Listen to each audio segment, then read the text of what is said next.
বন্ধুগণ, চলে এসেছি আমরা আরও একটা প্যান্ডেলে।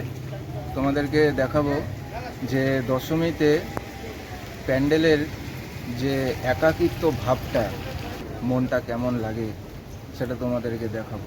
ফাঁকা প্যান্ডেল, এসো। এই যে আমাদের এই বিখ্যাত প্যান্ডেল, এই প্যান্ডেলে আজকে কিন্তু আর কেউ নেই। পুজোর প্রথম দিন থেকে পুজোর লাস্ট দিন অবধি বড্ড ভিড় হতো এখানে, কিন্তু আজকে দশমীতে প্যান্ডেলটা কিন্তু পুরোটাই একা। আজকে সেরকমভাবে আর লোক হয়নি, কারণ আকাশের যে অবস্থা, সকাল থেকেই রিমঝিম বৃষ্টি চালু। মাকে আজকে একা দেখে মনটা কিন্তু খুবই দুঃখিত হচ্ছে।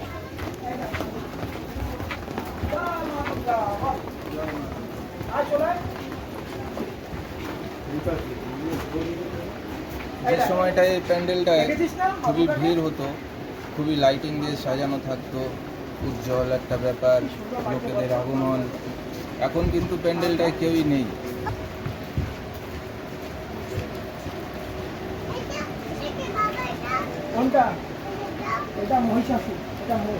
এই দশমীতে মনটা খুবই একাকিত্ব লাগে, মনে হয় যে মা আবার তুমি কবে আসবে।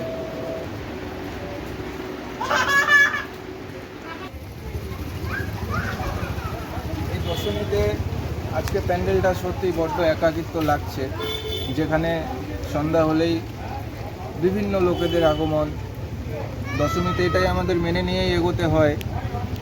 তো কামনা করি এটাই, মা তুমি আবার এসো, সবাই আবার সেজে উঠুক, এই শহর আবার সেজে উঠুক। সবাইকে আমার তরফ থেকে 2025 দুর্গাপুজো হ্যাপি দশমী।